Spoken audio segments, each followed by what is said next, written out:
ang mga kwento ng pag-ibig, kwento ng buhay at kwento ng pag-asa dito sa Barangay Love Stories. Love Stories.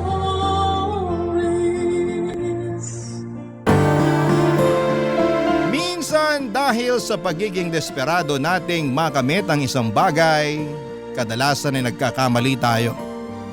Kaya nga importante na suriin natin ang ating sarili upang hindi na tayo makapagdesisyon ng hindi naaayon. Ikaw, kabarangay, naging padalos-dalos ka na ba sa iyong mga pasya? Dear Papa Dudut, good day sa inyo at sa mga bumubuo ng Barangay Love Stories, tawagin niyo na lamang po ako sa pangalang Solana. 29 years old, taga Cardona, Rizal at isang online seller. Pero dati ako nagtatrabaho sa isang private company. Sa kasalukuyan ay buntis ako sa first baby namin ng husband ko pero meron na akong unang anak sa ibang lalaki. Panatiko talaga ako ng programa ninyo, Papa Dudut, at hanggat maaari ay wala akong kinakaligtaang episode sa radyo. Kumbaga ay hindi kumpleto ang pananghalian hanggat hindi kami naka-tune in kay Papa Dudut. Tapos isang araw ay naisipan kong magpadala ng sulat sa inyong programa upang marinig ko namang umere ang sarili kong kwento. Kahit naman paano ay merong makukuhang aral at inspirasyon ang mga kabarangay natin sa mga karanasan ko sa buhay. Magsisimula ang lahat taong 2023 kung saan ay sa edad kong 27 years old ay gustong-gusto ko nang mag-asawa. Kaya lang ay wala pa nga akong boyfriend noon, bagay na nakadagdag pa sa aking frustration. At palagi ko yung sinasabi sa aking nanay, Papa Dudut.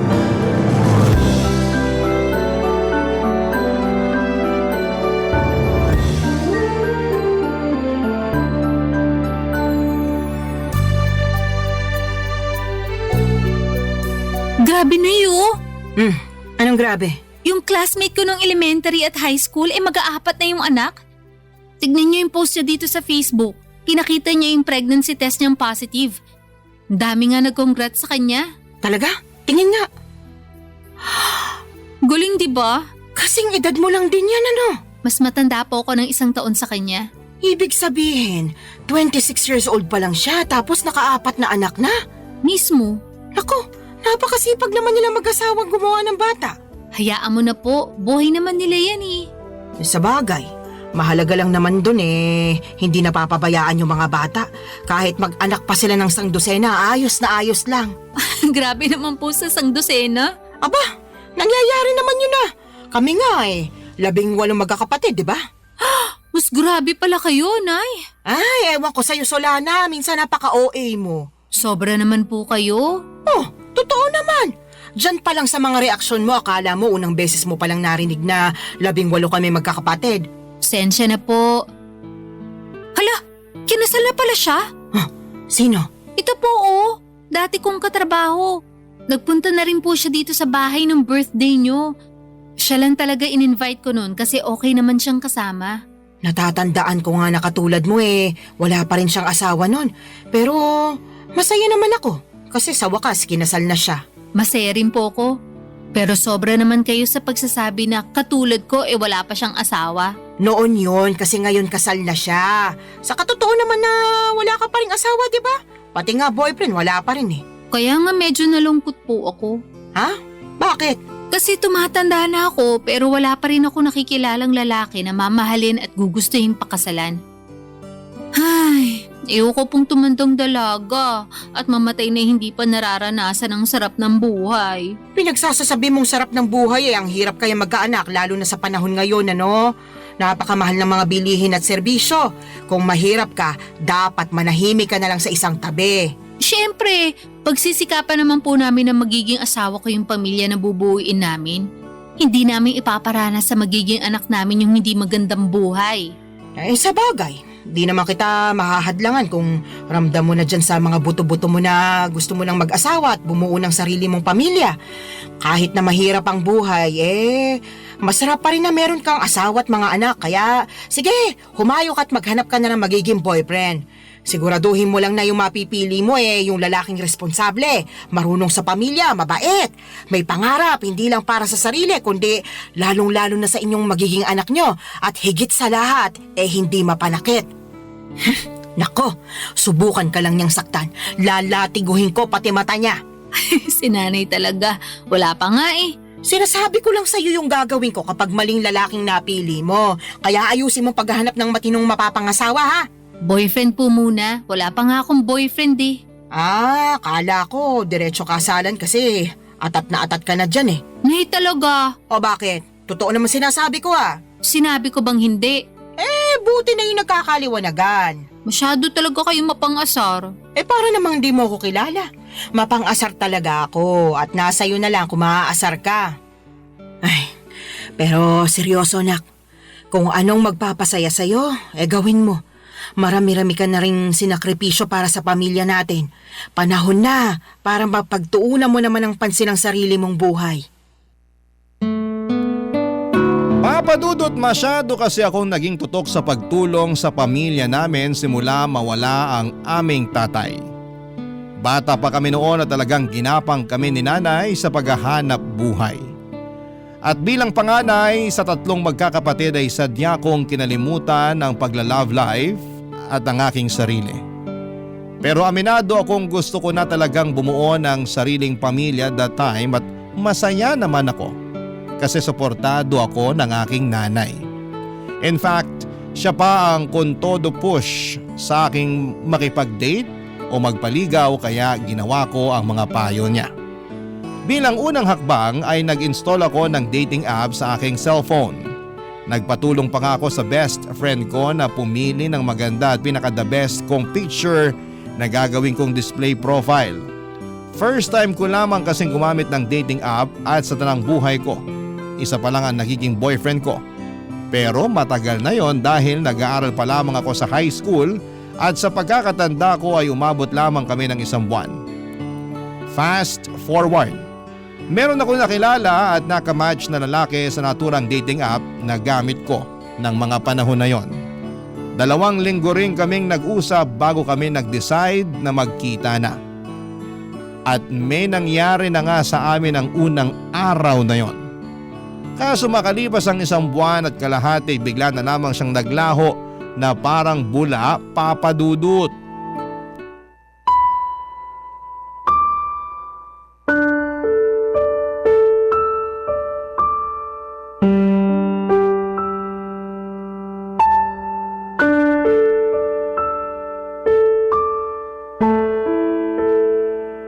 Nay, minulto niya ako. Sino? Yung lalaki na kilala ko online at naka-date. Minulto niya na ako. Paanong minulto? Bakit? Namatay na ba siya? Nay naman eh. Pinatay mo naman agad yung tao. Sabi mo kasi minulto ka, kaya anong iisipin ko kung di namatay na pala yung tao, di ba? Yun na nga. Kaso buhay na buhay pa po siya. At ang ibig sabihin ko sa minulto, naglaho na lang siya bigla na parang bula. Bigla na lang siyang hindi nagparamdam. Hindi ko na matawagan. At hindi na rin siya nagre-reply sa mga text ko. Naku, minulto ka nga. Sumalangit nawa. Nay naman eh. Sabi mo sa akin, nagkakamabutihan na kayo, di ba? Opo. Akala ko rin papunta na kami sa pagiging mag-boyfriend-girlfriend kasi okay naman yung date namin. Nagsabi pa nga siya na plano niya akong ligawan at pumayag naman ako. Kaya lang... Kaya lang ano? Nawala siya bigla pagkatapos niya makuha sa akin yung pagkababae ko. Hala ka, ibig mo sabihin sinabi mo ng perlas ng silanganan? Opo. Ako nalintikan na. Teka, Nay, nasusuka ako. Ay, sinasabi ko na nga ba? Pumunta ka dun sa lababo. Doon ka sumuka. Naku. Ay, hindi kaya buntis ka? Pwede po ba yun? Oo naman. May nangyari sa inyo kamo. Tapos nagkakaganyan ka. Malamang buntis ka. Ay, niregla ka na ba? Hindi pa nga po eh. Mag-iisang linggo na. Nalinti ka na talaga. Paano nga po kung buntis ako? Ano nang gagawin ko? Bigla akong tinakasan ng tatay ng anak ko. Hindi ko alam kung anong gagawin mo, pero siguraduhin mo muna na buntis ka nga. Mag-ano ka, mag-pregnancy test. Ayoko po. Anong ayaw mo pinagsasasabi mo dyan? Natatakot po ako Paano kung positive? Wala na tayong magagawa dyan. Saka na lang natin isipin kung ano yung susunod nating gagawin kapag totoo na buntis ka nga. Pesting buhay naman Ngayon pa talaga nangyari to kung kailan bigla namang nawala yung nakabuntis sa akin. Kasalanan mo rin naman kasi. Sana bago ka bumuka ka dyan, sinigurado mo muna na gumamit ng proteksyon yung lalaking yon. Oh, kita mo nangyari. Tingin ko, nakatunog yun na mabubuntis ka niya. Kaya biglang naglaho na parang bula. Wala naman po sanang kaso kahit mabuntis niya ako Kaya lang ang kinaiinis ko, iniwan niya ako bigla. Akala ko ba naman nagkakaintindihan na kami? Na mahal na namin ang isa't isa. Pero mukhang hindi po pala ganun. Hindi talaga. Kasi nakuha na niya yung gusto niya sa'yo. Napakasama niyang tao. Sinabi mo pa. Sana makarma siya sa pangiiwan niya sa'yo at sa magiging anak niyo kung totoo nga na buntis ka. Kinakatakot ko lang po na baka hindi ko kayanin. Alin? Yung pagbubuntis ko po. Ewan, naguguluhan pa po ko, nalilito. Masyado mabilis yung mga pangyayari. Kahit na anong mangyari, kailangan mong kayanin dahil nandyan na yan. Alangan namang ipalaglag mo yung dinadala mo Malaking kasalanan niya sa Diyos. Tsaka, hindi ka na batas, wala na. Nung nakaraan lang, naulit-ulit mong sinasabi na gusto mo nang magkaanak at magkaroon ng pamilya, di ba? O ayan na, magkakaanak ka na sakaling buntis ka nga. Kaya dapat kayanin mo. Huwag kang mag-alala. Nandito ang nanay. Akong bahala. Gagabayan kita. Papadudot ng sumunod na araw ay nakumpirma kong buntis nga ako. Buti na lang talaga ay nandyan ang nanay ko dahil kung wala siya malamang ay hindi ko na alam ang aking gagawin. Dahil sa biglang pagtakas ng lalaking nakabuntis sa akin ay natakot ako sa responsibilidad ng pagiging nanay sa baby na nasa sinapupunan ko ng mga panahong yon. Kaya nga malaki ang pasasalamat ko kay nanay dahil to the rescue siya. At kahit na extra challenge ang naging pagbubuntis ko ay si nanay ang katuwang ko, Papa Dudut. Unti-unti ay natutuhan kong mahalin ang baby na dinadala ko ng mga panahong yon. Inisip ko kasi na tama naman ang sinabi ni nanay. Walang kasalanan ang anak ko sa ginawa ng tatay niya. Sadyang meron lamang mga lalaki na hindi marunong magtaguyod ng pamilya. Nasa una lang magaling at duwag naman sa responsibilidad. Malas lamang ako kasi ganong klase ng lalaki ang natagpuan ko, Papa Dudut. Barangay Love Stories. Barangay Love Stories. Papa Dudut, makaraan ng 9 na buwan ay naipanganak ko ng malusog ang aking panganay. Nag-leave ako noon sa opisinang pinapasukan ko at noong matapos yun ay agad na rin ako nagbalik trabaho. Kailangan ko nang magdoble kayod upang matustusan ang pangangailangan ng anak ko. Alam ko na simula maging nanay ako ay dapat huli ko nang isipin ang aking sarili dahil laging unang-una ang kapakanan ng baby ko. Kaya lang ilang buwan pa lamang akong nagtatrabaho ulit ay nakaramdam na ako ng matinding kapaguran. At hindi yon yung klase ng pagod na nawawala kapag pinahinga mo, kundi naghahalo-halong pagod mentally and physically. Doon ko rin napagkumpara ang sitwasyon ko bilang single parent sa aking ibang katrabaho na merong healthy relationship sa kanilang mga asawa. Gusto ko lang naman ang katuwang sa buhay at mag-aalaga sa akin dahil matagal na panahon din ako ang nag-aalaga sa iba. Pati ba naman sa sarili kong anak ay ako pa ring mag-isa. Kaya nga binanggit ko yon sa nanay ko dahilan para sermonan niya ako ng todo-todo, Papa Dudut.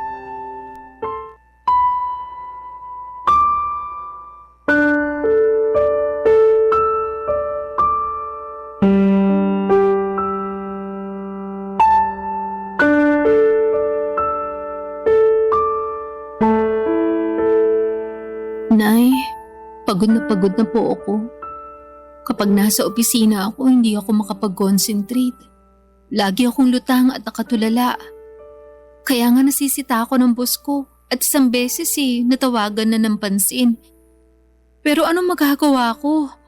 Gusto ko na lang umuwi nung time na yon at magmukmuk sa higaan.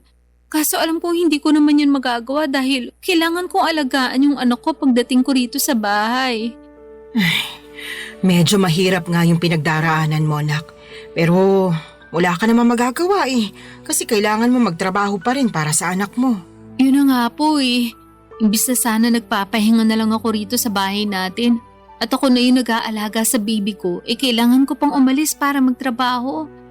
Thankful po ako na inaalagaan niyo yung anak ko. Pero ewan ko ba? Ano ba kasing problema? Pagod ka nga lang ba talaga o ano? Sa tono mo kasi para kang nagsisisi na nagkaanak ka. Yung totoo? Oh, sabihin mo yung totoo. Tama po kayo. Nagsisisi po ako na nagka-baby ako. Sula na naman! Kung naiintindihan lang ng anak mo yung sinabi mo, malamang magtatampo yung bata. Sarili niyang ina, pinagsisisihan siyang sinilang sa mundo. Ano pong magagawa ko kung yun ang nararamdaman ko? Wala, di ba? Tsaka bago kayo magsalita ng ganyan, iintindihin niyo muna yung pinagdaraanan ko. Naiintindihan ko yung pinagdaraanan mo dahil nanay din ako. Partida, isa pa lang yung anak mo. Tapos kayo, 3 pa nga na inire ko. Pero ang kaibahan natin, kasama niyo po si tatay sa pag-aalaga at pagpapalaki sa amin bago siya inagaw sa atin ng kamatayan. Tapos ako simula nang pinagbuntis ko yung baby ko hanggang pinanganak, mag-isa lang ako. Ewan ko kung nasa ng lupalop ng impyerno na napunta yung tatay ng batang yan. Nakakagigil lang talaga pag naaalala ko. Huwag mo namang sisihin yung anak mo sa katarantaduhan at pagiging irresponsable ng tatay niya sa'yo. Sino pong sisisihin ko? Napapagod na po ako magtiis at magkunwari na ayos lang yung lahat. At saka inggit na ako sa mga kasamahan ko sa opisina na merong mabubuting kinakasama at asawa. Ha? Bakit naman? Siyempre, ako wala. Kaya napatanong na lang ako sa Diyos kung bakit ang unfair niya sa akin. Hindi naman ako makasalanang tao Nagpapakitino naman ako sa abot na makakaya ko. Pero bakit pinarusahan niya pa rin ako? Sobra ka naman! Para mo na rin sinabing pagpaparusa yung pagkakaroon mo ng anak. Totoo naman po. Ay, maghinay-hinay ka nga sa mga sinasabi mo.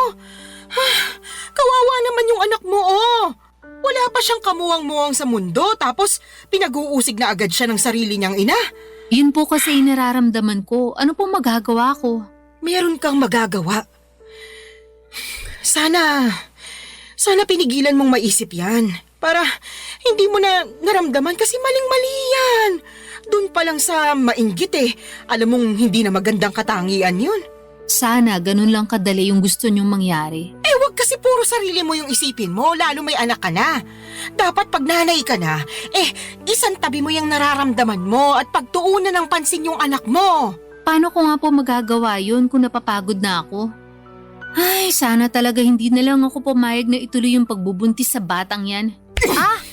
Aray ko! Bakit yung ako binatukan, Nay? Nagtatanong ka pa talaga kung ano-ano yung sinasabi mo dyan. Kinabutan ka nga! Hindi naman kasalanan ng apo ko na nabuo siya dahil sa kapusukan niyo Tapos sasabihin mo na sana hindi mo na lang tinuloy yung pagbubuntis mo sa kanya. Sumusobra ka na talagang babae ka! Papadudot doon ko mas napagtanto ng husto na mahirap maging single parent at kung may choice lamang akong baguhin ang kapalaran ko ay gagawin ko. Oo, mahal ko nga ang anak ko pero nawawalan pala ng saysay ang lahat pag nanaig na yung labis na pagod. Tinanim ko sa isipan ko na ang aking anak dapat ang priority ko bago ang sarili ko pero mas nanaig sa akin ang kagustuhan na makatagpo ng lalaki na magiging katuwang ko sa buhay at mag-aalaga sa akin bilang kapareha niya at kung loloobin ay may bahay. Kaya nga nagsimula ulit ako makipag-usap online kahit na inuusig pa rin ako ng aking konsensya at ng mga sinabi ni nanay. Naiintindihan naman daw niya ako pero nandun pa rin yung sermon niya tungkol sa dapat mas pagtuunan ko ng pansin ang aking anak bago ang sarili ko. Para sa akin ay hindi niya talaga ako nauunawaan. Hindi nagtagal ay meron akong nakausap na lalaki sa dating app at mabilis lang din kaming nagkapalagaya ng loob, Papa Dudut.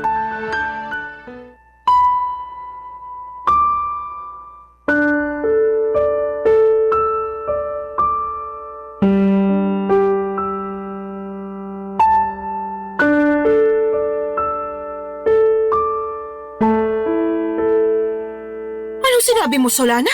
Pakiulit nga kasi parang nabingi yata ako. Nay naman eh. Ulitin mo kundi mababatukan kita. Sabi ko po, willing akong sumama sa lalaking nakakausap ko kung yayayain niya ako makipag-live-in sa kanya. Anong sinabi mo? Sasama ka sa lalaking yun eh. Paano yung anak mo? Sige nga. Iyon nga po ang gusto kong pag-usapan natin. Kasi hindi ko masasama yung anak ko. Hindi ko pa nga sinasabi sa kanya na may anak na ako kasi, ewan, ayoko lang. Pakiramdam ko pag ginawa ko yun, baka mawalan siya ng gana sa akin. Kasi bihira lang naman yung lalaki na nagkakagusto at sumiseryoso sa mga single mom. Kahit na. Mahalaga pa ba yon? Opo, mahalaga yun kasi mahal ko na siya. Sa lagay, mas pipiliin mo pa yung lalaking yun kaysa sa sarili mong anak, Solana. Hindi ko naman po inaalis yung pagiging nanay ko sa anak ko. Gusto ko lang po magsimula ng panibagong buhay. Magsimula ng panibagong buhay na hindi kasama yung anak mo, ganun ba? Opo, Kanino mo naman iiwan yung apo ko, Aber? sa inyo po. Ay, anak ka naman ng teteng. Ayaw niyo po ba? Napakagaga mong babae ka. Ano ba namang pag-iisip meron ka? May pasabi-sabi ka pa na hindi mo inaalis pagiging nanay mo sa anak mo pero ipapaalaga mo sa akin. Kahit na mahal ko yung apo ko, ikaw pa rin na nanay niya yung dapat na mag-alaga sa kanya. Alam ko naman po yun. Pero hindi ko na po siya kayang alagaan. Ano bang pinagsasasabi mong babae ka? Paano hindi mo kayang alagaan eh? Hindi naman mahirap alagaan yung anak mo. Napakabait niyang bata, normal din siya. Walang karamdaman kaya paano mo nasasabi yan? Tatapatin ko na po kayo, Nay. Ayoko na po sa anak ko na yan kasi bunga siya ng pagkakamali.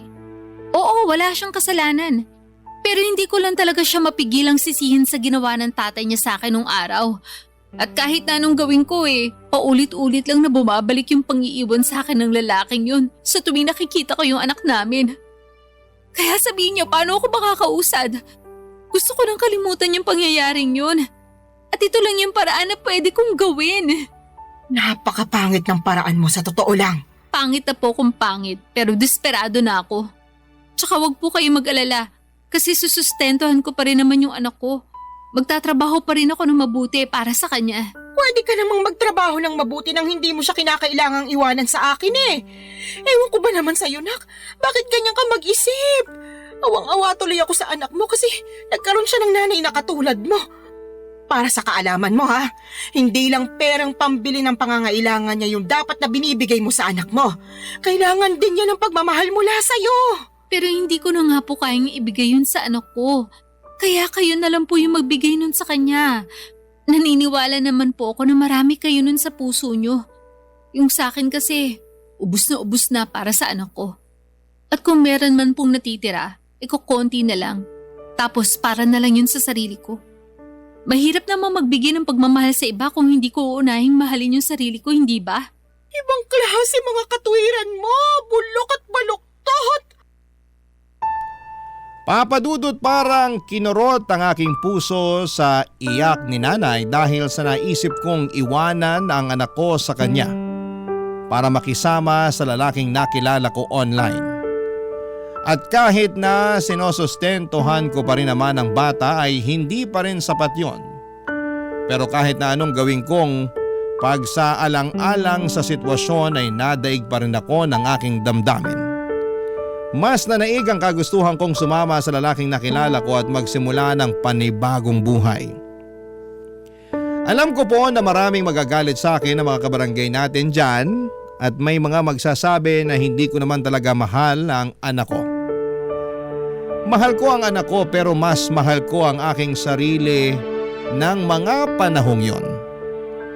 At kahit na pangit pakinggan, paano ko makapagbibigay ng pagmamahal sa iba kung hindi ko naman uunahing mahalin ang sarili ko kahit na kapalit noon ay ang pagtakas sa responsibilidad ng pagpapakananay sa aking panganay, Papa Dudut. Barangay Love Stories. Barangay Love Stories. Papa Dudut, hindi nagtagal ay sinagot ko na nga ang lalaking nanliligaw sa akin at makaraan lang ang isang buwan ay niyaya na niya akong makipag-live-in. Bale, tumira kami sa Taytay Rizal dahil doon naman siya nagtatrabaho. Hindi alam ng live-in partner ko na meron akong anak sa unang lalaki. At sa totoo lang ay gusto ko na talagang hindi niya malaman, pero alam ko na wala namang lihim na hindi nabubunyag. Kaya sa huli ay inamin ko sa kanya ang totoo dahilan para maggalit siya sa akin. Hindi dahil may anak ako sa ibang lalaki kundi dahil hindi raw ako naging tapat sa kanya nung una pa lamang. Naiintindihan ko naman ang pinanggagalingan ng galit niya, kaya humingi ako ng tawad. Hindi niya rin ako natiis dahil mahal niya ako at ang tanging hiling lang niya ay ipakilala ko sa kanya ang anak ko, kaya sinama ko siya sa bahay ng nanay ko sa Cardona, Rizal. At laking gulat ko dahil masayang masaya siya pagkakita sa aking anak. Kaya lang ay marami pa rin kaming bagay na hindi pinagkakasunduan habang nagpapatuloy ang aming pagsasama. Katulad na lamang noong isang beses na nag-away kami dahilan para mag-alsa balutan ako't umuwi sa aking nanay, Papa Dudut.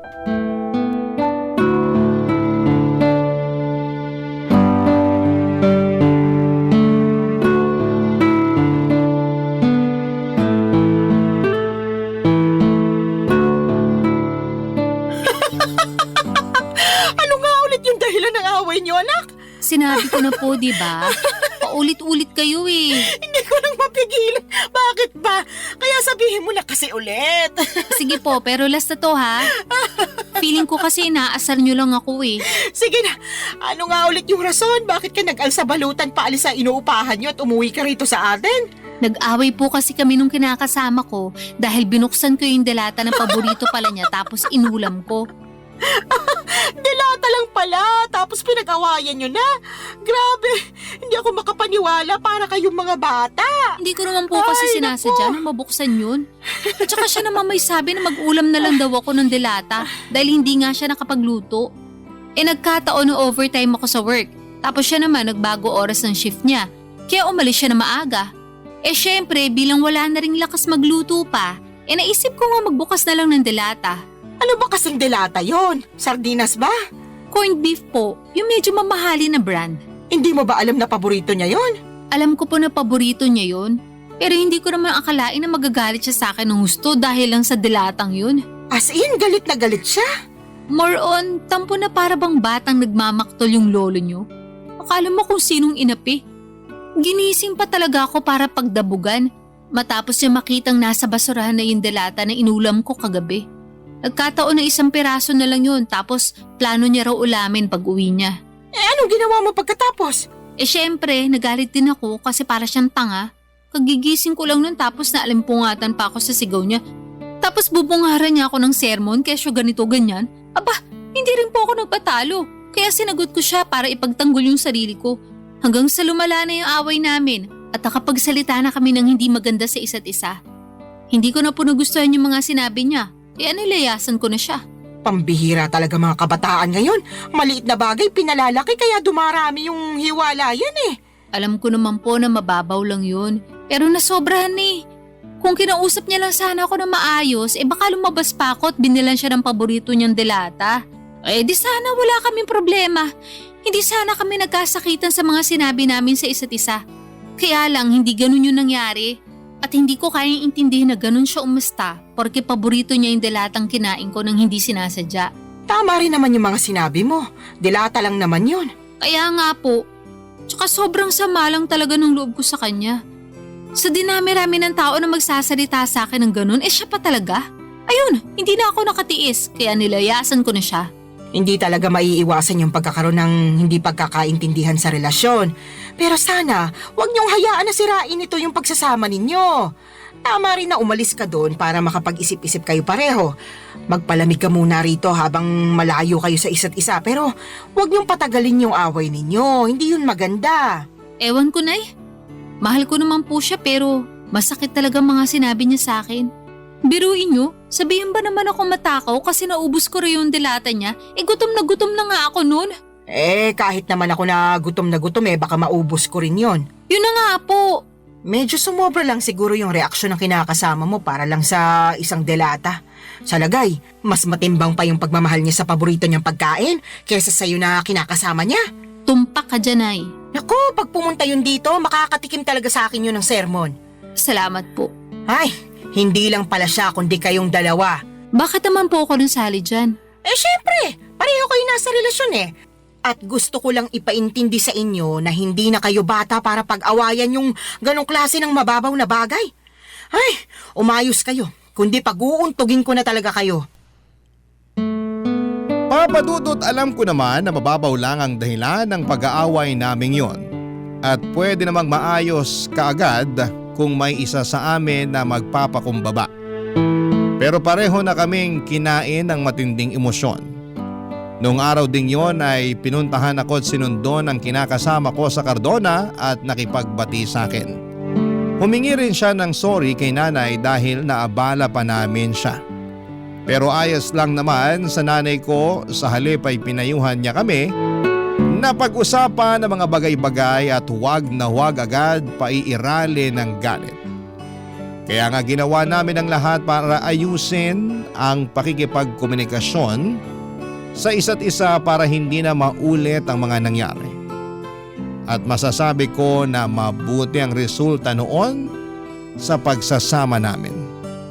Meron pa rin namang mga misunderstanding pero mas alam na namin kung paano yon ayusin.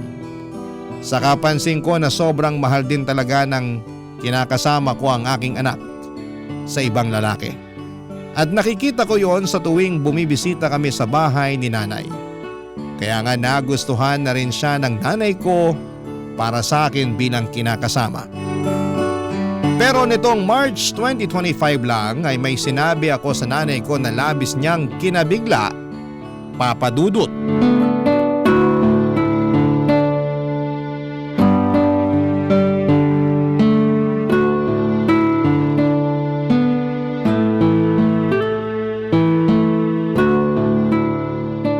Nay, may sasabihin po ako sa inyo. Pero huwag kayong mabibigla Depende kung sasabihin mo maganda ako matagal ko nang alam yon. Puro kayo biro. Sa tingin mo nagbibiro ako? Nakakasakit ka ng damdamin Siyempre, maganda po kayo. Kanino pa po ba ako magmamana kung di sa inyo lang, di ba? Yan, sige, utuin mo pa ako. Ano ba kasi yung sasabihin mo at may pasabi-sabi ka pa ng wag akong mabibigla? Tungkol po sa amin ang kinakasama ko. Ang totoo, niyaya niya na ako magpakasal kahit sa West lang daw po muna. Para lang magkaroon na ng basbas yung pagsasama namin. Talaga? Naku, mabuti naman! Anong sinabi mo? Pumayag ka ba? Siyempre, opo. Tuwang-tuwa nga ako Ako rin tuwang-tuwa kasi sa wakas ikakasal ka na, nak.